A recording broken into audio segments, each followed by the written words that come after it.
Types of crimes. As this course focuses on criminal rather than civil matters, let's consider what types of crimes a criminal can commit. In general, states have the power to determine which actions they will consider as crimes in their jurisdiction, and what the punishments for those crimes will be. They codify or write down their own criminal code. While this does lead to some variation in classification and punishment of crime between states, there are some generalizations we can make about what elements crimes consist of and how to classify those crimes. Elements of a crime. There are three main elements of a crime. Actus reus. In Latin, the actual act. Murder? Theft? What did the defendant do? Or what did they not do? Mens rea. In Latin, the defendant's state of mind at the time the act, actus reus, was committed or omitted. Causation. Was the defendant actually responsible for what happened or what didn't happen? For a defendant to be found guilty beyond a reasonable doubt of a crime, the prosecution must present a case to the judge or jury that the defendant did something wrong, knew what they were doing, and is responsible for their actions. Classifications of crimes.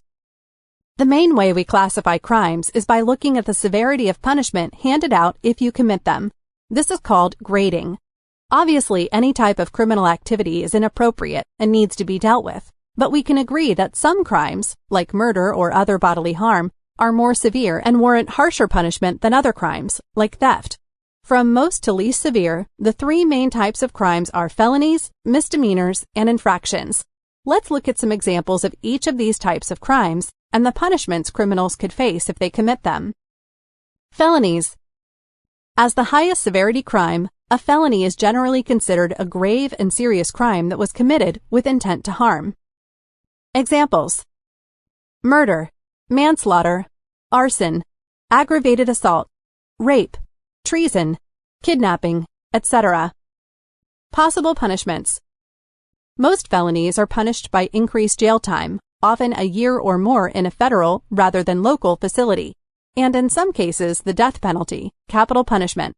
Recall that states define all crimes, including capital crimes, differently, so the types of crimes that warrant punishment by death penalty vary from state to state. Misdemeanors. Misdemeanors are crimes that are considered less serious than felonies, but more serious than infractions. Examples: theft, assault, trespassing, perjury, gun violations, etc. Possible punishments. As less severe crimes, misdemeanors also warrant less severe sentences. Sentences usually involve less than a year in a local jail or prison. You'll recall other types of punishment we discussed earlier, such as probation, rehabilitation, or paying fines.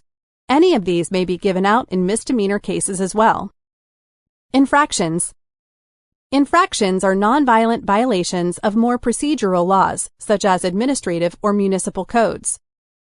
Examples: traffic violations, littering, fishing or boating violations, etc.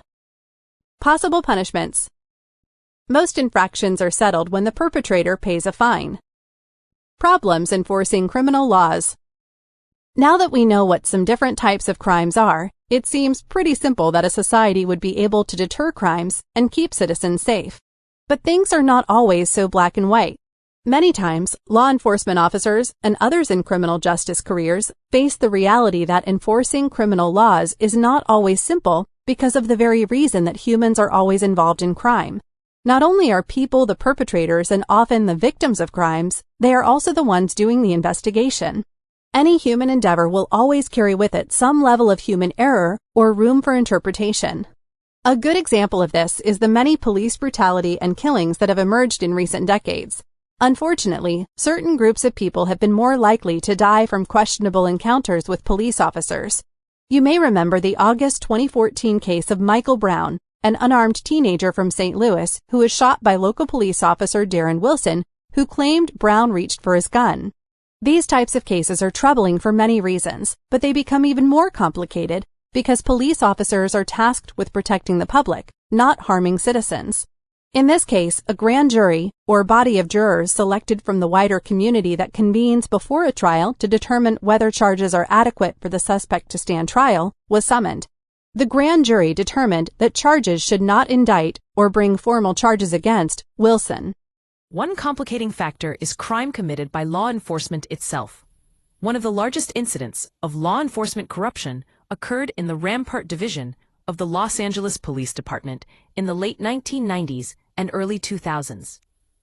Over 70 police officers were accused of conduct including planting evidence, police brutality, stealing, and then dealing drugs and other offenses. While only 24 of the officers involved would face disciplinary action, the scandal had far-reaching consequences. For example, 106 criminal convictions were overturned. Because the officers violated the law, cases they were involved in no longer met the standards of justice that the system requires. In addition, their conduct resulted in lawsuits that required the city of Los Angeles to pay an estimated $125 million in damages to those negatively impacted by the officers' improper actions. Law enforcement misconduct erodes public trust and creates tension in communities. When officers fail to uphold professional standards, many aspects of society are negatively impacted.